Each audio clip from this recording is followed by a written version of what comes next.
तो दोस्तों एक तरफ जहां पे MRFA टेंडर को लेके भारत के तरफ से तेज रफ्तार में काम किया जा रहा है, तो वहीं पे दूसरी तरफ अमेरिका अब इस टेंडर को जीतने को लेके उत्सुक हो गया है। अमेरिकी कंपनी बोइंग की तरफ से जहां पे लगातार अपने PR स्टंट को मजबूत करने के लिए बयानबाजी किया जा रहा है और अपने एयरक्राफ्टों का बढ़ावा किया जा रहा है, तो वहीं पे अमेरिकी कंपनी लॉकहीड मार्टिन फिलहाल इस टेंडर में पीछे ही नजर आ रहा है। दोस्तों लॉकहीड मार्टिन इस टेंडर में जहां पे F-21 एयरक्राफ्टों का ऑफर किया है, तो वहीं पे अब अमेरिका में ऐसा कुछ घटना घटा है जिसके बाद NDAA एक्ट का जिक्र करते हुए बताया जा रहा है कि क्या लॉकहीड मार्टिन इस टेंडर को जीतने के लिए F-21 एयरक्राफ्टों के जगह में भारत के सामने F-35 एयरक्राफ्टों का ऑफर रखेगा। और दोस्तों आज के इस वीडियो में आप लोगों को बताऊंगा कि लॉकहीड मार्टिन की तरफ से भारत को F-35 एयरक्राफ्टों के ऑफर करने का संभावनाएं कितना है और अमेरिका के अंदर हाल ही में ऐसा क्या घटना घटा जिसके बाद F-35 एयरक्राफ्टों के ऑफर को और महत्व दिया जा रहा है, और क्या अमेरिका में ऐसा कोई नियम है जिसका हवाला देते हुए भारत को F-35 एयरक्राफ्टों का ऑफर किया जा सकता है। तो डिटेल में जानने के लिए वीडियो के आखिर तक बने रहिए और चैनल को सब्सक्राइब और वीडियो को लाइक जरूर कीजिए। तो दोस्तों हाल ही में अमेरिका के अंदर एक बहुत बड़ा घटना घटा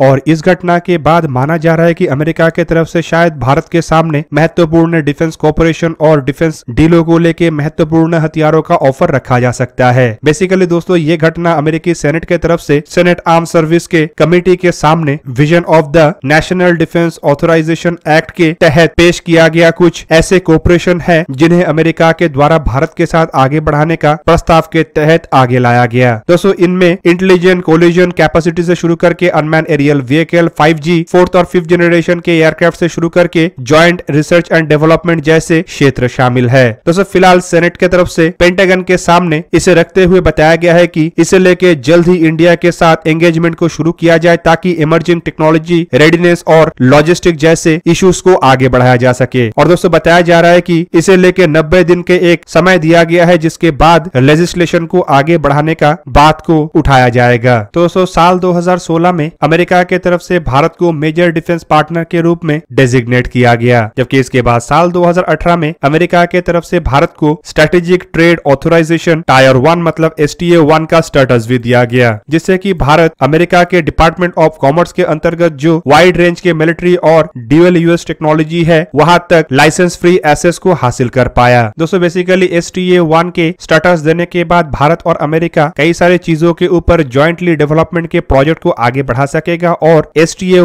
1 ही वो ऑथराइजेशन है जिसके बाद अमेरिकी कंपनी भारत में मेक इन इंडिया इनिशिएटिव के अंतर्गत अपने प्लांट और अपने मैन्युफैक्चरिंग बेसिस को निर्माण कर सकेगा। हालांकि दोस्तों जब भारत को अमेरिका के तरफ से NDAA के तहत ऑथराइजेशन दिया गया तब अमेरिका के सामने जो बाकी के बाधाएं थे जिनके लिए अमेरिका भारत के साथ डिफेंस इक्विपमेंटों के ट्रेड या फिर कहे तो डील को आगे नहीं बढ़ा सकता था, वो बाधाएं भी निकल गया। और दोस्तों इसके बाद अब अमेरिका भारत के साथ कई तरीके के डिफेंस इक्विपमेंटों के डील को लेकर संपूर्ण फ्री है। हालांकि NDAA के ऑथराइजेशन के बाद भी अमेरिका के तरफ से भारत के साथ ऐसे डीलों को लेके चर्चा नहीं किया गया और ना ही ऐसे कोई मैकेनिज्म को आगे बढ़ाया गया, जिस वजह से अब ये नया सेनेट के तरफ से प्रस्ताव को लाया गया है। दोस्तों यहाँ पे आपके जानकारी के लिए बता दूं ये सभी कुछ फिलहाल इसलिए चल रहा है क्योंकि अमेरिका भारत के 114 मल्टी रोल फाइटर एयरक्राफ्टों के टेंडर को किसी भी तरीके से हासिल करना चाहता है। फिलहाल इस टेंडर में अमेरिका के 2 कंपनीज है जिनमें एक बोइंग और दूसरा लॉकहीड मार्टिन है। दोस्तों किसी भी कंपनी को ये टेंडर मिले, लेकिन अमेरिका चाहता है कि अमेरिका के ही दोनों कंपनियों में से किसी एक को ये टेंडर मिल जाए। बोइंग कंपनी की तरफ से भारत को F-15EX और FA-18 सुपर हॉर्नेट ब्लॉक 3 एयरक्राफ्टों का ऑफर किया गया है। कुछ दिन पहले ये भी रिपोर्ट आया था कि बोइंग कंपनी के द्वारा FA-18 सुपर हॉर्नेट एयरक्राफ्टों को इस टेंडर से विड्रॉल कर लिया जाएगा और केवल मात्र F-15EX मतलब ईगल 2 एयरक्राफ्टों के साथ इस टेंडर को कंप्लीट किया जाएगा। दूसरी तरफ FA-18 सुपर हॉर्नेट एयरक्राफ्ट को इंडियन नेवी के लिए बोइंग कंपनी के द्वारा ऑफर किया गया है, जो फिलहाल राफेल M के सामना कर रहा है। अमेरिकी कंपनी लॉकहीड मार्टिन को देखा जाए तो लॉकहीड मार्टिन की तरफ से पहले जहां पे F-16V एयरक्राफ्टों का ऑफर किया गया था, तो वहीं पे अब लॉकहीड मार्टिन इन एयरक्राफ्टों के अपग्रेडेड वर्जन मतलब F-21 एयरक्राफ्टों का ऑफर को लेके आगे बढ़ रहा है। पर दोस्तों अगर फिलहाल के कंडीशन को देखा जाए तो दोनों कंपनियों के द्वारा ही जिन दोनों एयरक्राफ्टों को लेके आगे बढ़ने का तैयारी किया जा रहा है, इसमें कंपनी को ज्यादा सक्सेस मिलने वाला है नहीं, क्योंकि F-15EX एयरक्राफ्टों को अगर देखा जाए तो ये एक पुराना मॉडल है और जब से अमेरिकी एयरफोर्स की तरफ से एयरक्राफ्टों को खरीदने को लेके अपने डिसीजन को बदला गया है, तब से ही इन एयरक्राफ्टों को एक कमजोर तरीन एयरक्राफ्ट के रूप में देखा जा रहा है। हालांकि बोइंग कंपनी की तरफ से एयरक्राफ्टों को लेके काफी अधिक PR स्टंट किया जा रहा है। दूसरी तरफ अगर F-21 एयरक्राफ्टों को देखा जाए तो इन एयरक्राफ्टों को लॉकहीड मार्टिन कंपनी की तरफ से नया एयरक्राफ्ट के रूप में तो दर्शाया बताया जा रहा है, लेकिन इन एयरक्राफ्टों को F-16V के बेस पे ही निर्माण किया जाना है। और ऑलरेडी पाकिस्तानी एयरफोर्स के पास F-16 एयरक्राफ्ट होने की वजह से इन एयरक्राफ्टों को एक तरीके से कमजोर तरीन एयरक्राफ्ट के रूप में भी देखा जा रहा है, जबकि पिछले डील को अगर देखा जाए तो लॉकहीड मार्टिन की तरफ से ऑफर किया गया एयरक्राफ्ट पिछले डील में टेक्निकल राउंड को ही क्लियर नहीं कर सका था। ऐसे में दोस्तों अमेरिका के सामने फिलहाल टेंडर को जीतने के संभावनाएं काफी कम है। और दोस्तों इसी कारण अब NDAA एक्ट के हवाला देते हुए अमेरिका के तरफ से नए पैतरे आजमाने का प्रयास किया जा रहा है। हालांकि दोस्तों NDAA एक्ट के हवाला देने के बाद जो सवाल बना हुआ है, मतलब क्या अमेरिका भारत को F-35 एयरक्राफ्ट दे सकता है, वो भी बड़ा सवाल है। लेकिन फिलहाल इसे लेके जहां पे अमेरिका के तरफ से कोई क्लियरेंस नहीं आया, तो वहीं पे भारत की तरफ से भी कभी भी ये नहीं बताया गया है कि भारत अमेरिका से F-35 जैसे एयरक्राफ्टों को हासिल करेगा या हासिल करना चाहता है। दोस्तों अमेरिका के कंडीशनों को देखने से पहले थोड़ा चलिए जानते हैं कि क्या भारत F-35 को एक्सेप्ट करेगा। तो दोस्तों इससे पहले 5th जनरेशन फाइटर एयरक्राफ्टों को लेके इंडियन एयरफोर्स के चीफ की तरफ से दिया गया बयान को अगर देखा जाए तो पूर्व चीफ की तरफ से बताया गया था कि फिलहाल इंडिया अपने बेड़े में पहले 5th जनरेशन के फाइटर एयरक्राफ्ट के रूप में AMCA एयरक्राफ्टों को ही शामिल करेगा। और इंडिया फिलहाल किसी देश के साथ किसी 5th जनरेशन के फाइटर एयरक्राफ्टों को डेवलप करने के प्रोसेस को आगे नहीं बढ़ा रहा है और ना ही किसी देश से 5th जनरेशन के फाइटर एयरक्राफ्टों को खरीदने को लेकर चर्चा कर रहा है। मतलब इंडिया के 5th जनरेशन के फाइटर एयरक्राफ्टों को लेकर इंटरेस्ट काफी कम है। हालांकि अगर 114 फाइटर एयरक्राफ्टों के टेंडर के तहत कोई 5th जनरेशन के एयरक्राफ्टों का ऑफर होता है और ये इंडिया के आवश्यकताओं को पूरा करने के साथ साथ इंडिया के द्वारा जो मेक इन इंडिया इनिशिएटिव के शर्तों को रखा गया उसे भी पूरा करता है और सही दाम पे इंडिया को मिलता है, मतलब इंडिया को जितना बजट खर्चा करना है उसके अंदर अगर एयरक्राफ्ट मिलता है तो शायद इंडिया MRFA टेंडर के तहत ऐसे एयरक्राफ्टों को खरीदने को लेके आगे भी बढ़े। दूसरी तरफ अगर अमेरिका के प्रतिबंधों को देखा जाए तो शायद ही अमेरिका भारत में F-35 एयरक्राफ्टों का मैन्युफैक्चरिंग करेगा। हालांकि दोस्तों MRFA टेंडर के अंतर्गत अगर इन एयरक्राफ्टों को भारत को ऑफर किया जाता है तो ऑब्वियसली अमेरिका को टेंडर के शर्तों के मुताबिक मेक इन इंडिया इनिशिएटिव को भी मानना पड़ेगा और एयरक्राफ्टों को भारत में निर्माण करना पड़ेगा। दोस्तों यही पे ही एयरक्राफ्टों के संभावनाएं और ऑफर करने के संभावनाएं भी घट जाता है। हालांकि दोस्तों अगर इस फैक्टर को छोड़ भी दिया जाए तब भी अमेरिका के सामने बड़ा चैलेंज है S-400। आप सब लोगों को पता ही होगा कि भारत के द्वारा S-400 खरीदा गया है और अमेरिका के तरफ से F-35 एयरक्राफ्टों का सबसे बड़े शत्रु के रूप में S-400 को ही देखा जाता है।